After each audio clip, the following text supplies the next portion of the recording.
Good morning, everybody. Once again, welcome back to Biology Online classes. I think all of you feeling well. Dear student, we have studied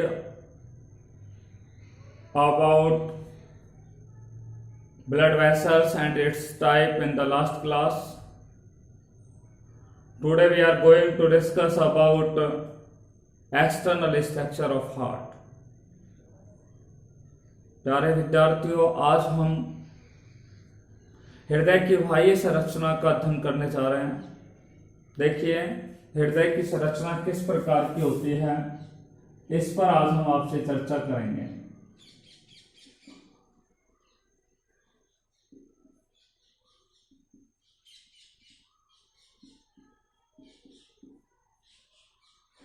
आज का हमारा topic है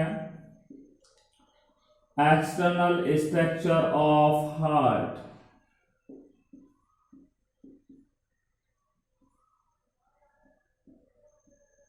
external structure of heart, हृदय की बाह्य संरचना पे आपसे बात करेंगे।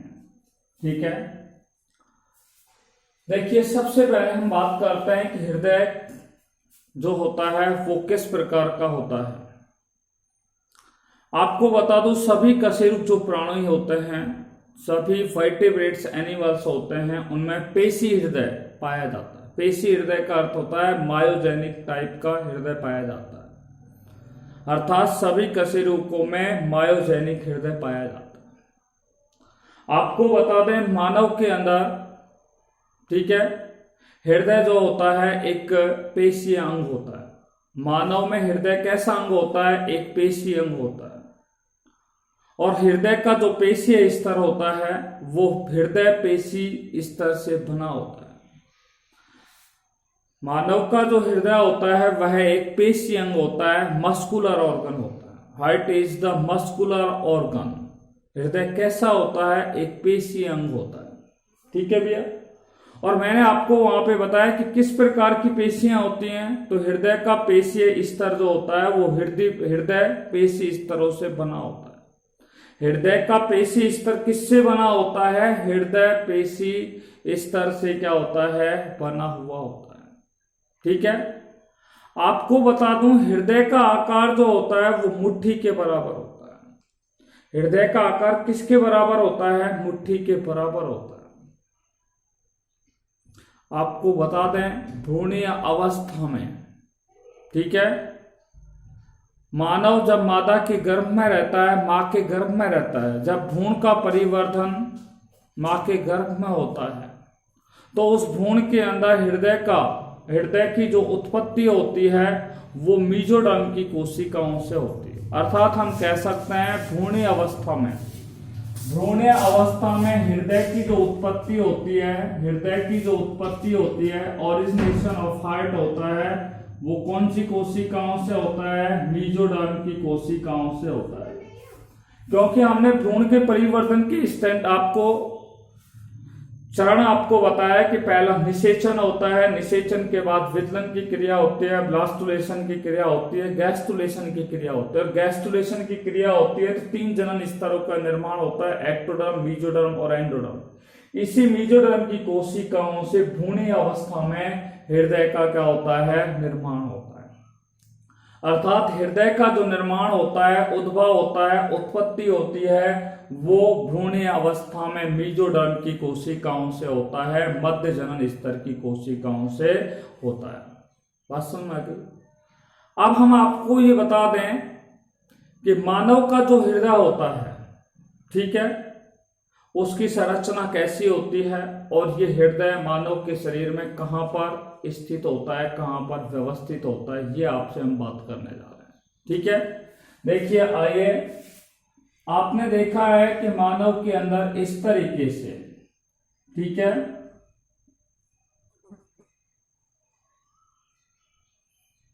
ये संरचनाएं आपने भली भांति पढ़ी होगी। ठीक है,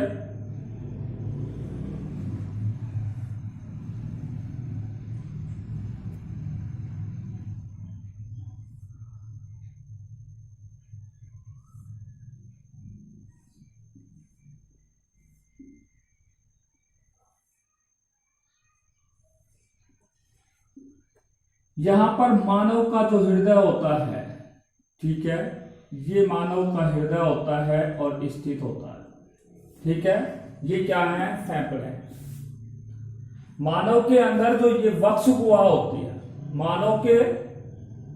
मानव का जो हृदय होता है वो वक्ष गुहा में स्थित होता है, ठीक है। मानव में हृदय कहां पर स्थित होता है, वक्ष गुहा में स्थित होता है, ठीक है। थोरेसिक कैविटी के अंदर क्या होता है, स्थित होता है। ये वक्ष गुहा में कुछ बाईं ओर, ठीक है, बाईं ओर, ठीक है, बाईं ओर का मतलब ये बाएं ओर है और ये कौन सा है, दाएं ओर है। यानी कि ये क्या है, बायां फेफड़ा है, ये कौन सा है, दायां फेफड़ा। तो मानव का हृदय जो होता है वो वक्ष गुहा में, ठीक है, ये वक्षीय गुहा है, थोरेसिक कैविटी होती है और थोरेसिक कैविटी के अंदर कुछ बाईं ओर, स्लाइटली लेफ्ट साइड, ठीक है, स्लाइटली का अर्थ होता है थोड़ा सा बाईं ओर, दोनों फेफड़ों के मध्य, ये बायां फेफड़ा है, ये दायां फेफड़ा है और दोनों फेफड़ों के मध्य में क्या है, दोनों फेफड़ों के मध्य, ठीक है, फुफ्फुस मध्य अवकाश होते हैं। ये फुफ्फुस क्या होते हैं, मध्य अवकाश होते हैं, जिनको मेडिस्टेरियल स्पेस के नाम से उसे जाना जाता है, ठीक है। तो मेडिस्टेरियल जो स्पेस होता है या फुफ्फुस मध्य अवकाश होते हैं, उनमें हृदय क्या होता है, स्थित होता है। तो एक बार फिर सुनिए कि मानव के अंदर हृदय कहां पर स्थित होता है, तो मानव का हृदय वक्ष गुहा में स्थित होता है, थोड़ा सा बाईं ओर, कैसे, बाईं ओर, और दोनों फेफड़ों के मध्य, ठीक है, फुफ्फुस मध्य अवकाश में क्या होता है, स्थित होता है। ये क्या हो गया, हृदय की पोजीशन होगी कि हृदय मानव के शरीर में कहां पर स्थित होता है, ठीक है। तो मानव का हृदय जो होता है वो वक्ष गुहा में कुछ बाईं ओर, दोनों फेफड़ों के मध्य, ठीक है, दोनों फेफड़ों के मध्य फुफ्फुस मध्य अवकाश, ये फुफ्फुस मध्य अवकाश होता है जिसको मेडिस्टेरियल स्पेस कहते हैं।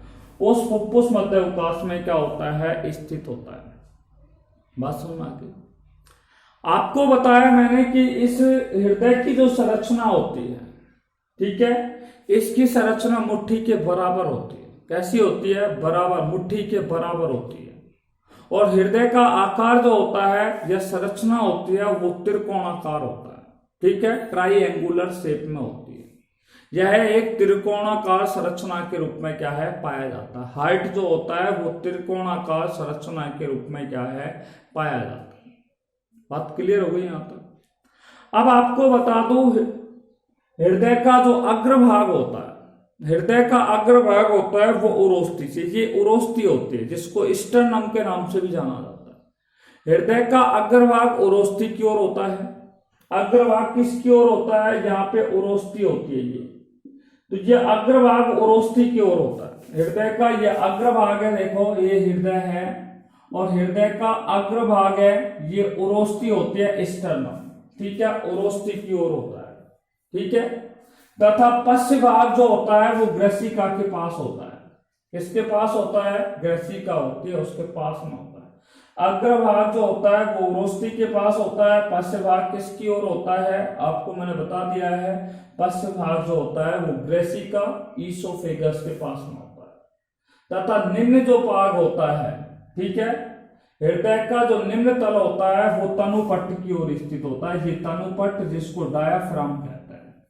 तो इनका निम्न तल जो होता है वो डायाफ्राम की ओर होता है, पश्च तल जो होता है ग्रसिका की ओर होता है, अग्र भाग होता है या अग्र तल होता है वो उरोस्थि की ओर स्थित होता है। तो हमने आपको बता दिया है मानव का जो हृदय होता है उसका अग्र तल उरोस्थि की ओर होता है, पश्च तल जो होता है वो किसकी ओर होता है, ग्रसिका की ओर होता है, तथा निम्न तल जो होता है वो डायाफ्राम की ओर क्या होता है, स्थित होता है। बात समझ में आ गई होगी यहां तक, ठीक है।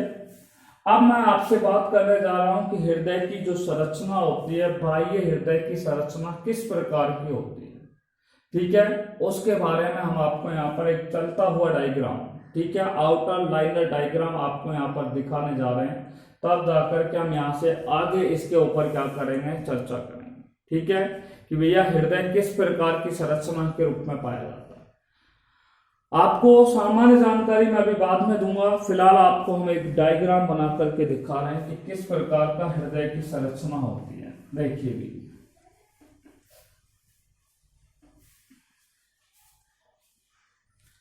देखिए आपके हृदय को आप दिल के नाम से जानते हैं वैसे तो आप, ठीक है, किस नाम से जानते हैं? दिल के, ऐसे ही तो बनाते हैं आप लोग दिल।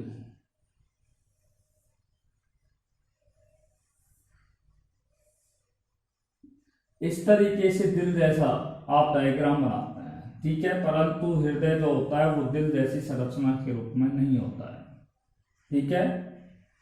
कैसा नहीं होता है? दिल जैसी संरचना के रूप में नहीं होता है। तो ये हमारा दिल है, हार्ट है, परंतु अगर इसकी संरचना को देखा जाए तो इसकी संरचना इस प्रकार की नहीं होती है, ठीक है। कैसी होती है तो आपको मैं बता देता हूं वो किस प्रकार की होती है। देखिए इसके इस भाग को हमने यहां से क्या कर दिया, हटा दिया, ठीक है। निचला भाग को, ये ऊपरी भाग है, ये निचला भाग है, ऊपरी भाग को हमने क्या किया, यहां से हटा दिया है, ठीक है। देखिए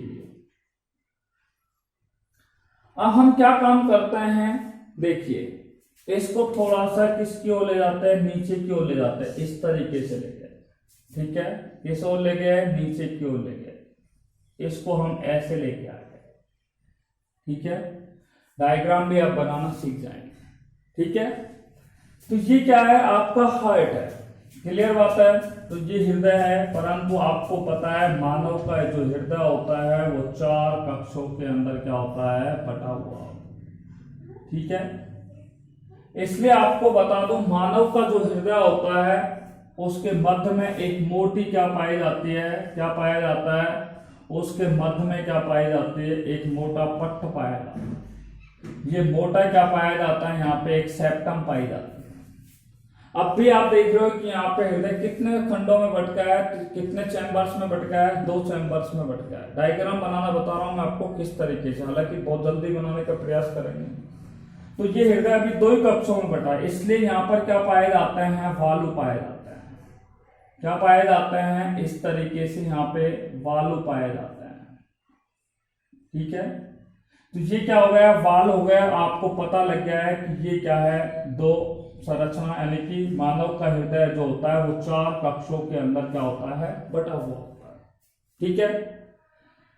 अब आपको बता दें यहां पर इस तरीके की, इसको बोलते हैं ऊर्ध्व महाशिरा और इसको कहा जाता है निम्न महाशिरा। इसको इंग्लिश में बोलेंगे सुपीरियर वीना केवा और इसको कहा जाएगा इंफीरियर वीना केवा। पहले मैं आपको एक बार और बता देता हूं, इसको हम बोलते हैं दायां आलिंद, जिसको बोलते हैं राइट एट्रियम या राइट ऑरिकुलम, ठीक है, राइट ऑरिकल या राइट एट्रियम। इसी तरीके से इस ओर होगा, ये क्या कहलाएगा, लेफ्ट एट्रियम। ये वाली संरचना जो कहलाएगी इसे कहेंगे, ऑरिकल के नीचे क्या होता है, वेंट्रिकल होता है, इसलिए इसको बोलेंगे राइट वेंट्रिकल। इसको बोलेंगे दायां आलिंद, इसको बोलेंगे दायां निलय। इसको हमने बोला लेफ्ट आलिंद यानी कि बायां आलिंद और इसको बोलेंगे बायां निलय, ठीक है, जिसको इंग्लिश में बोलते हैं लेफ्ट वेंट्रिकल, ठीक है। आपने देखा कि जो दायां आलिंद होता है यहाँ पर 2 क्या पाई जाते हैं, सुपीरियर वीना केवा पाई जाते हैं, इंफीरियर वीना केवा पाई जाते हैं, जिनको महाशिरा कहते हैं, ऊर्ध्व महाशिरा, और इसको क्या कहा जाता है, निम्न महाशिरा, ठीक है। सुपीरियर वीना केवा और इसको क्या कहा जाता है, इंफीरियर वीना केवा के नाम से जाना जाता है। इसी तरीके से जो आपका लेफ्ट एट्रियम होता है यानी कि बायां आलिंद होता है, यहां पर भी इस तरीके से क्या पाई जाती है, 2 इस तरीके से नली के आकार की संरचना आप देख रहे हैं, इनको जो कहा जाएगा, इन्हें क्या कहा जाएगा, इन्हें कहा जाएगा पल्मोनरी वेन्स। ठीक है, इन दोनों संरचनाओं को क्या कहा जाएगा, फुफ्फुसीय सिराओं के नाम से, पल्मोनरी वेन्स के नाम से इन्हें जाना जाता है, या इन्हें फुफ्फुसीय सिराओं के नाम से इन्हें जाना जाता है। देखिए यहां पर एक टी आकार की संरचना निकलती है, आप देखिए यहां से, ठीक है,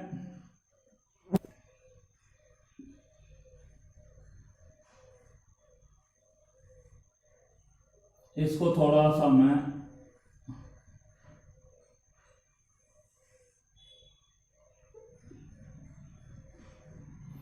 हाँ भी, और इसी में यहां पे हमने थोड़ा सा एस के आकार की संरचना आपको दिखाई है। ठीक है, ये इस तरीके,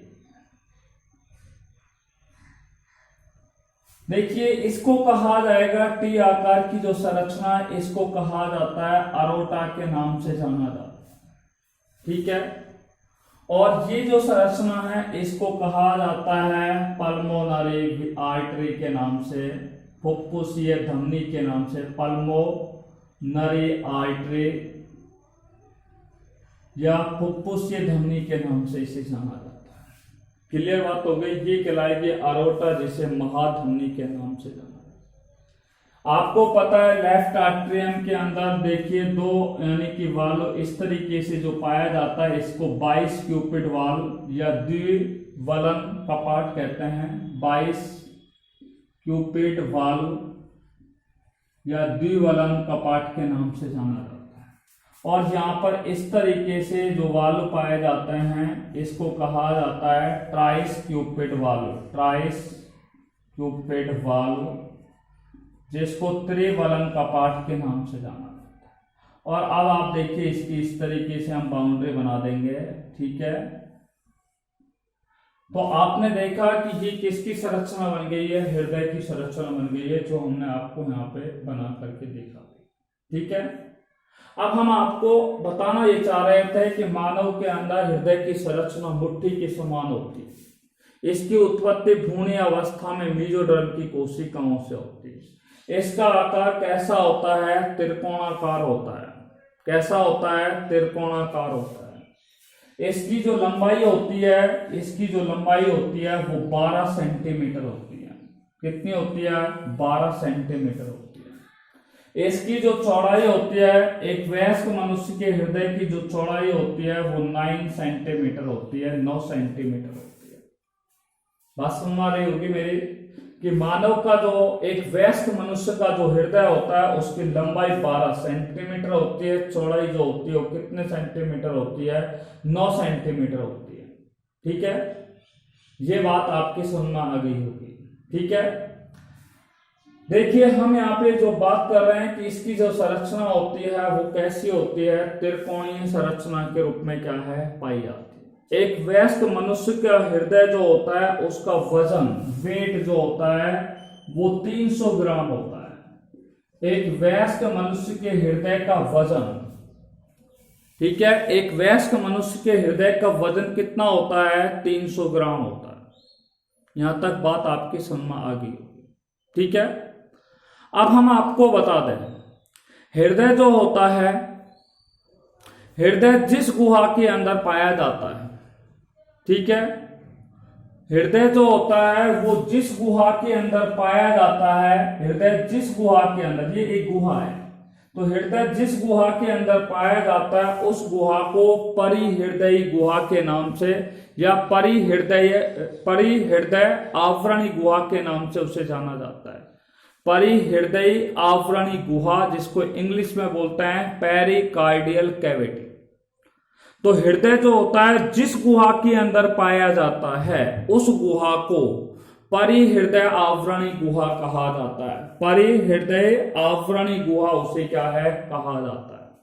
ठीक है, देखिए हृदय के चारों ओर क्या पाई जाती है, परिहृदय आवरणी झिल्लियां पाई जाती है। हृदय के चारों ओर क्या पाई जाती है, परिहृदय आवरणी क्या पाई जाती है, झिल्लियां पाई जाती है। परिहृदय आवरणी झिल्ली है जो मैं आपको दिखा रहा हूं। तो ये हृदय के चारों ओर क्या पाई जाती है, परिहृदय आवरणी झिल्ली पाई जाती है। और ये जो झिल्लियां होती हैं वो दो स्तरों से मिलकर के क्या होती है, बनी होती है। सबसे जो भारी स्तर होता है, ये सबसे भारी स्तर होता है, ठीक है। इस सबसे भारी स्तर को पेरिकार्डियम कहते हैं। पेरिकार्डियम नहीं कहें तो इसे पैराइटल लेयर के नाम से भी इसे जाना जाता है, पेरिकार्डियम, या इसे पैराइटल लेयर के नाम से भी इसे जाना जाता है। और इसके अंदर की जो तरफ पाई जाती है जिसे अंत स्तर कहते हैं, इस अंत स्तर को कहा जाता है एपिकार्डियम। क्या कहा जाता है, एपिकार्डियम के नाम से इसे जाना जाता है, ठीक है। एपिकार्डियम और पेरिकार्डियम, बात क्लियर हो गई होगी यहाँ पे। तो ये दो स्तर पाए जाते हैं। इस एपिकार्डियम स्तर को विसरल लेयर भी कहा जाता है। कौन सा लेयर के नाम से जाना जाता है, विसरल, VISCERAL, विसरल लेयर भी इसे क्या है, कहा जाता है। पेरिकार्डियम लेयर जिसे पैराइटल लेयर कहते हैं, ये सबसे बाह्य स्तर होता है। और हमने आपको बताया हृदय के चारों ओर परिहृदय आवरणी गुहा पाई जाती है, ठीक है। हृदय के चारों ओर परिहृदय आवरण झिल्ली भी पाई जाती है, जिसके कितने स्तर पाए जाते हैं, दो स्तर पाए जाते हैं, पेरिकार्डियम और दूसरा होता है एपिकार्डियम। बात समझ आ गई होगी।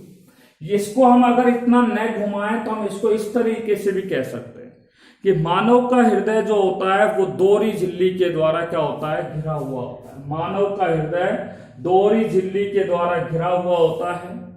बात समझ आ गई। जिसे क्या कहा जाता है, जिसे हृदय आवरण, जिसे हृदय आवरण या उसे पेरिकार्डियम कहा जाता है, ठीक है।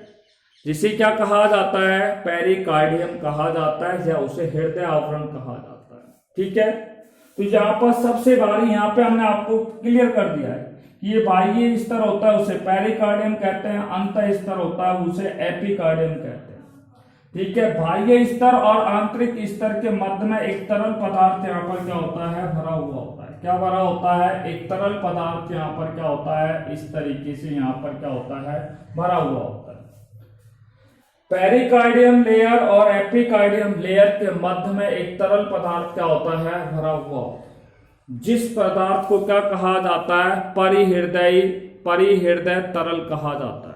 क्या कहा जाता है, परिहृदय तरल, या उसे पेरिकार्डियल फ्लड के नाम से उसे जाना जाता है। तो इस द्रव पदार्थ को क्या कहा जाएगा, पेरिकार्डियल फ्लड के नाम से उसे जाना जाता है। पेरिकार्डियल फ्लड उसे कहा जाता है। यानी कि पेरिकार्डियम और एपिकार्डियम के मध्य में एक द्रव पदार्थ भरा होता है जिसे पेरिकार्डियल फ्लड के नाम से उसे क्या है, जाना जाता है। और ये तरल जो होता है, ये तरल पदार्थ जो होता है, ठीक है, जो एपिकार्डियम और पेरिकार्डियम के मध्य में भरा होता है, ये क्या काम करता है, ये हृदय को नम बनाए रखने का क्या करता है, कार्य करता है। नंबर 1, हृदय को नम बनाए रखने का काम करता है, ठीक है। नंबर 2, ये हृदय को बाह्य आघात से, हृदय की बाह्य आघातों से क्या करता है, सुरक्षा करने का कार्य करता है। एक्सटर्नल जो इंजरी होती है उनमें हृदय की क्या करता है, सुरक्षा करने का काम करता है। और तीसरा जो इंपॉर्टेंट काम है, ये क्या काम करता है कि हृदय के अंदर क्या होता है, संकुचन होता है, ठीक है। हृदय में जब संकुचन की क्रिया होती है या हार्ट बीटिंग की क्रिया होती है, हृदय स्पंदन की क्रिया होती है, तो हृदय स्पंदन की क्रिया के समय या हृदय के संकुचन के समय हृदय के पास के जो ऊतक होते हैं, हृदय के कौन से ऊतक होते हैं, हृदय के पास में, हृदय के जो पास के ऊतक होते हैं, उन पास के ऊतकों के मध्य में घर्षण को ये क्या कम कर देता है, घर्षण को क्या कर देता है, ये कम कर देता है।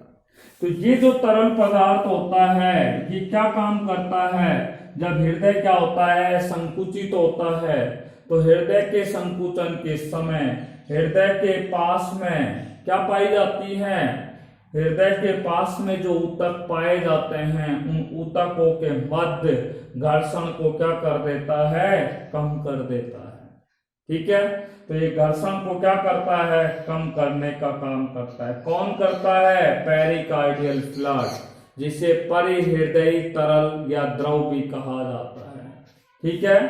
परिहृदयी तरल भी कहा जाता है।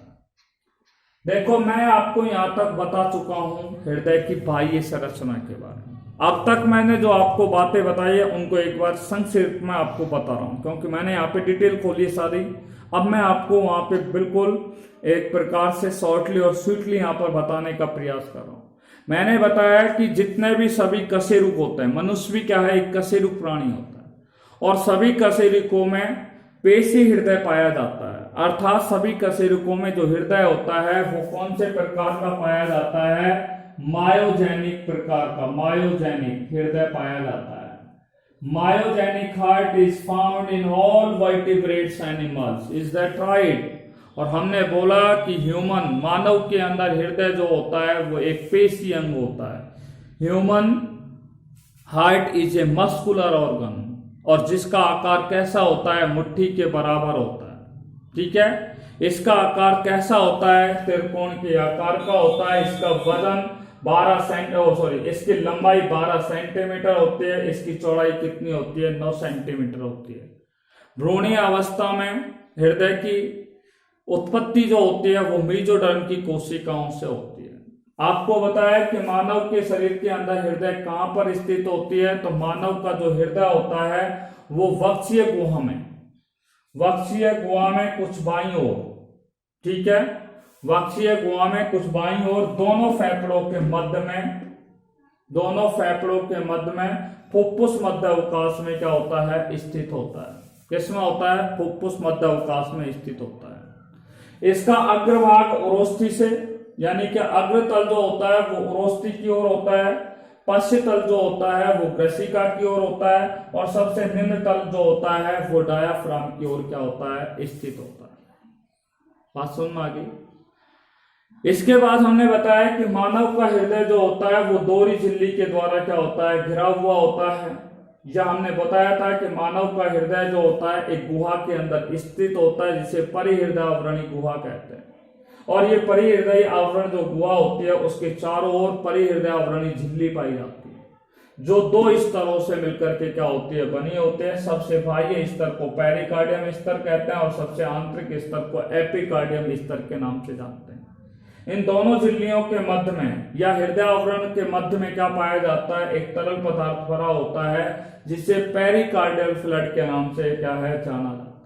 ये पेरिकार्डियल फ्लड जो होता है, परिहृदयी तरल जो होता है, वो मनुष्य के अंदर क्या काम करता है, हृदय को नम बनाए रखने का काम करता है। मनुष्य के हृदय को बाह्य आघातों से क्या करता है, सुरक्षा करने का कार्य करता है। और सबसे अंतिम जो कार्य, महत्वपूर्ण कार्य, वो मैंने आपको बताया कि जब हृदय क्या होता है, संकुचन के समय, हृदय में संकुचन जब होता है तो संकुचन के समय हृदय के आसपास जो ऊतक पाए जाते हैं उनके मध्य में घर्षण को कम करने का क्या करते हैं, कार्य करते हैं। यहां तक आपको हमने बता दिया। अब हम आपको बता दें, ह्यूमन हार्ट की भित्ति जो होती है उसमें 3 स्तर होते हैं। मानव का जो हृदय होता है, उस मानव का हृदय जो होता है, उस हृदय की भित्ति में 3 स्तर क्या है, पाए जाते हैं। या हम कह सकते हैं कि मानव के हृदय, देखिए हम इसको मिटा नहीं रहे हैं, फिलहाल यहाँ पे लिख रहे हैं, मानव का जो हृदय होता है, ठीक है, और उस हृदय के अंदर जो भित्ति होती है, उस भित्ति के अंदर, मानव के हृदय की भित्ति के अंदर कितने स्तर पाए जाते हैं, 3 स्तर पाए जाते हैं। मानव के हृदय की ये भित्ति है, और इस भित्ति के कितने स्तर पाए जाते हैं, 3 स्तर पाए जाते हैं। कौन कौन से पाए जाते हैं, मैं आपको बात कर रहा हूं। सबसे पहला स्तर है जिसको एपिकार्डियम के नाम से जाना जाता है, एपिकार्डियम के नाम से जाना जाता है, ठीक है। यह आपको थोड़ा सा कंफ्यूजन कर सकता है, क्योंकि ये यहाँ पे एपिकार्डियम हमने झिल्ली भी बताई है, ये झिल्ली है, और यहाँ पे हम क्या बता रहे हैं, भित्ति बता रहे हैं। तो वो तो ऊपर की मेम्ब्रेन्स होते हैं, उनका नाम भी एपिकार्डियम होता है। कई बार कुछ बच्चे हमसे पूछेंगे, सर यहाँ भी आपने एपिकार्डियम बता दिया, यहाँ पे क्या है, हृदय की भित्ति का भी 3 स्तर बताए आपने, यहाँ पे हमने 2 स्तर बताए, केवल 2 झिल्लियों के स्तर पाएगा, ठीक है। तो इसको बोलते हैं एपिकार्डियम के नाम से जाना जाता है। इसे हिंदी में कहा जाता है अधिहृदय स्तर।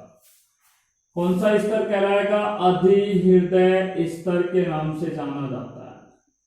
अब देखो दोनों में अंतर भी मैं आपको बता दूं। अधि हृदय स्तर जो होता है वो मानव के हृदय की भित्ति का सबसे भारी भाग होता है या सबसे भारी स्तर होता है।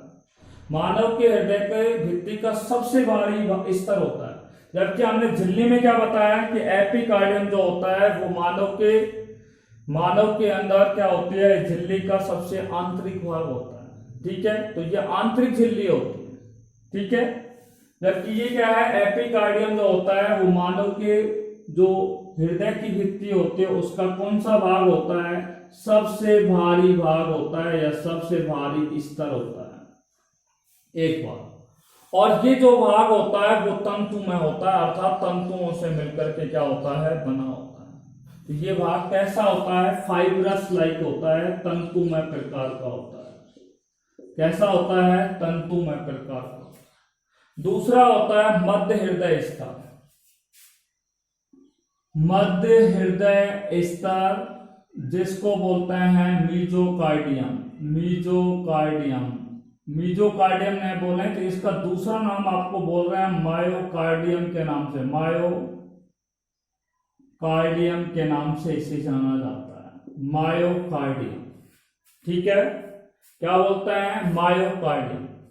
ये स्तर जो होता है वो हृदय की जो भित्ति होता है उसका मध्य स्तर होता है।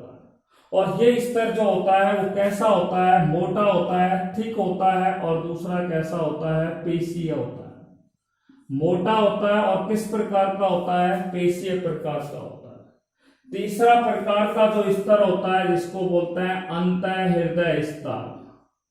अंतःहृदय स्तर, और इस अंतःहृदय स्तर को कहा जाता है एंडोकार्डियम। अंतःहृदय स्तर को क्या कहा जाता है, एंडोकार्डियम। ये मानव के हृदय की भित्ति का सबसे आंतरिक क्या होता है, स्तर होता है। मानव के हृदय की भित्ति का कौन सा स्तर होता है, सबसे आंतरिक स्तर होता है। और ये कैसा होता है, लचीले ऊतकों से बना होता है। किससे बना होता है, अंत उपकलाओं से मिलकर के बना होता है। तो लचीले ऊतक और अंत उपकलाओं से मिलकर के क्या होता है, बना होता है। हमने आपको जब हृदय पढ़ाना स्टार्ट किया था तो हमने बोला था कि मानव का हृदय जो होता है वो एक पेशी अंग होता है। ठीक है, और ये पेशी अंग जो होता है वो हृदय पेशी स्तरों से क्या होता है, बना होता है। किससे बना होता है, हृदय पेशी स्तरों से मिलकर के क्या होता है, बना होता है। हृदय की जो भित्ति होती है, वो संयोजी ऊतक और रुधिर केशिकाओं से मिलकर के क्या होती है, बनी होती है। हृदय की जो भित्ति होती है वो किससे बनी होती है, संयोजी ऊतकों से बनी होती है। संयोजी ऊतकों से बनी होती है, और किससे बनी होती है, रुधिर केशिकाओं से, ब्लड कैपिलरीज से मिलकर के क्या होती है, बनी होती है। संयोजी ऊतक और रुधिर केशिकाओं से मिलकर के क्या होती है, बनी होती है। इसमें तंत्रिका कोशिकाएं क्या होती हैं, अनुपस्थित होती है। Now cells is absent in heart wall. ठीक है, यानी कि हृदय जो होता है, हृदय की जो भित्तियां होती हैं उनमें तंत्रिका तंतु का अभाव होता है। केवल यहाँ पे स्वायत्त तंत्रिका तंतु पाए जाते हैं, और स्वायत्त तंत्रिका जो तंत्र होता है उसके कुछ तंतु होते हैं वो हृदय के अंदर आते हैं। कुछ तंतु जो होते हैं वो कहाँ आते हैं, हृदय के अंदर आते हैं। ठीक है, अब आपको हम पहले ही बता चुके हैं कि मानव का जो हृदय होता है वो 4 कक्षों के अंदर क्या होता है, बटा हुआ होता है। कितने कक्षों में बटा होता है, 4 कक्षों में बटा होता है। ठीक है, 2 आलिंद होते हैं और 2 क्या होते हैं, निलय होते हैं। ठीक है, 2 ऑरिकल पाए जाते हैं और 2 वेंट्रिकल पाए जाते हैं। ठीक है, ऑरिकल को एट्रियम के नाम से भी जाना जाता है। ठीक है, तो 2 आलिंद पाए जाते हैं। आलिंद कहां पर पाए जाते हैं, ऊपर की ओर पाए जाते हैं, और निलय कहां पर पाए जाते हैं, नीचे की ओर पाए जाते हैं। आलिंद के नीचे क्या पाए जाते हैं, निलय पाए जाते हैं। तो आलिंद ऊपर पाए जाते हैं, निलय कहां पर पाए जाते हैं, निलय नीचे पाए जाते हैं। आपको बता दूं, आलिंद और निलय के मध्य में क्या पाई जाती है, ये आलिंद है और ये निलय, इनके मध्य में क्या पाई जाती है, खांच पाई जाती है। ये मैं आपको डार्क करके दिखा रहा हूं। आलिंद और निलय के मध्य में क्या पाई जाती है, एक खांच पाई जाती है, और इस खांच को क्या कहा जाता है, कोरोनरी सल्कस के नाम से जाना जाता है। आलिंद और निलय के मध्य में खांच पाई जाती है जिसे क्या कहा जाता है, कोरोनरी सल्कस, सल्कस कहा जाता है। ठीक है, तो आलिंद और निलय के मध्य में जो खांच पाई जाती है जिसे क्या कहा जाता है, कोरोनरी सल्कस के नाम से जाना जाता है। आपको बता दूं, आलिंद जो होते हैं वो निलय की तुलना में आकार में कैसे होते हैं, छोटे होते हैं। अर्थात आलिंद आकार में छोटे होते हैं, निलय आकार में कैसे होते हैं, बड़े होते हैं। क्यों होते हैं, इसके बारे में आपको बता दूं। क्योंकि आलिंद जो होते हैं वो निलय के कुछ भाग को, ठीक है, आलिंद जो होते हैं, आलिंद का जो पश्च भाग, ये अग्रभाग है, और ये आलिंद का कौन सा भाग है, पश्च भाग है। आलिंद का जो पश्च भाग होता है वो निलय के कुछ भाग को क्या करता है, ढके हुए रखता है, आवृत किए हुए रहता है। अर्थात आलिंद का कुछ भाग जो होता है वो निलय वाले भाग को क्या करता है, ढके हुए रखता है, जिसे क्या कहा जाता है, ऑरिकुलर अपेंडिक्स के नाम से उसे जाना जाता है। जो भाग आलिंद का जो भाग निलय को ढके हुए रखता है उसे क्या कहा जाता है, ऑरिकुलर अपेंडिक्स के नाम से उसे क्या है, जाना जाता है। ऑरिकुलर अपेंडिक्स उसे क्या है, कहा जाता है। आपको बता दूं, ये दायां आलिंद है, ठीक है, और ये कौन सा आलिंद है, बायां आलिंद है। ठीक है, दायां आलिंद और ये होता है बायां आलिंद। परंतु यहां पर अगर आप देखें तो दायां आलिंद आकार में बड़ा होता है, बायां आलिंद आकार में कैसा होता है, छोटा होता है। अब आपको बता दूं, दायां आलिंद आकार में बड़ा क्यों होता है, राइट एट्रियम जो होता है वो बड़ा क्यों होता है, किसकी तुलना में, यानी कि बाएं आलिंद की तुलना में। उसका एक ही कारण है, क्योंकि यहाँ पर दो क्या पाई जाती है, महाशिराएं पाई जाती है। एक को ऊर्ध्व महाशिरा, दूसरे को क्या कहा जाता है, निम्न महाशिरा। ठीक है, ऊर्ध्व महाशिरा को कहा जाता है सुपीरियर वीना केवा, और निम्न महाशिरा को इंफीरियर वीना केवा कहा जाता है। क्या कहा जाता है, इंफीरियर वीना केवा कहा जाता है। यहां तक आपको सुनना आ गया होगा। देखिए यहां पर इसी तरीके से जो बायां आलिंद होता है, ठीक है, बाएं आलिंद में दो जोड़ी क्या पाई जाती है, फुफ्फुसीय धमनियां पाई जाती है, पल्मोनरी क्या पाई जाती है, वेन्स पाई जाती है। क्या पाई जाती है, पल्मोनरी वेन्स पाई जाती है। ठीक है, और ये पल्मोनरी वेन्स क्या काम करती है, शुद्ध रुधिर को लेकर के हृदय से, यानी कि फेफड़ों से शुद्ध रुधिर को लेकर के किस में लाती है, लेफ्ट ऑरिकल में लाती है। लेफ्ट ऑरिकल का मतलब है बाएं आलिंद में लाती है। फेफड़ों से शुद्ध रुधिर को पल्मोनरी पल्मोनरी वेन्स जो होती है वो किस में लेके आती है, इस बाएं आलिंद में लेकर के आती है। आपको बता दो, बायां आलिंद, बायां निलय, और ये कौन सा निलय है, दायां निलय। बायां निलय जो होता है वो दायां निलय की तुलना में कैसा होता है, बड़ा होता है। कैसा होता है, बड़ा होता है। ठीक है, देखिए हमने यहाँ पर आपकी आरबीएसई के अकॉर्डिंग यहाँ पर हृदय की बाह्य संरचना के साथ साथ, ठीक है, केवल बाह्य संरचना के अलावा हमने आंतरिक संरचना पर भी अध्ययन कर लिया। परंतु जो हायर क्लासेस की बुक है उनके अंदर क्या है, आपका ये जो मैंने आपको सारा टॉपिक बताया वो एक्सटर्नल स्ट्रक्चर के अंदर ही आता है। जबकि यहाँ पे मैंने कुछ टॉपिक आपकी आरबीएसई के अनुसार, यहाँ पर जैसे मैंने कोरोनरी सल्कस पढ़ा है, ऑरिकुलर अपेंडिक्स बताएं, तो ये सारी चीजें जो मैं आपको बताई है वो क्या है, आपकी आरबीएसई के अनुसार किस में आती है, इंटरनल स्ट्रक्चर में आती है। इसी के साथ हमारी बाह्य जो हृदय की जो बाह्य संरचना है वो समाप्त हुई। ठीक है, till then take care by corona and be happy at your home. Thank you very much.